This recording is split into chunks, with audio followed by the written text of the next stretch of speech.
মুক্তির অপেক্ষায় থাকা বহুল প্রতিক্রিয়ায় দরদ সিনেমাটি মুক্তি বাকি আর মাত্র একদিন। কয়েকবার মুক্তির তারিখ পরিবর্তন করা সিনেমাটি অবশেষে মুক্তি পেতে যাচ্ছে 15 নভেম্বরে।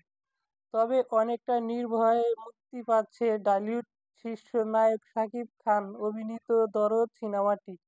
কারণ এখানে প্রচারণা নিয়ে উৎসবের দরদ টিম।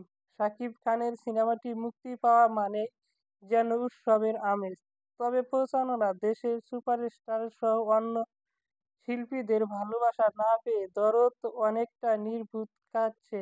অর্থাৎ এই সিনেমা প্রচারণা দেখা যাচ্ছে না শাকিব খানকে। অনেক মনে করেছে বরবাদ সিনেমার শুটিং নিয়ে ব্যস্ত থাকা প্রচার দেখা যাচ্ছে না ঢালিউড কিং খানকে।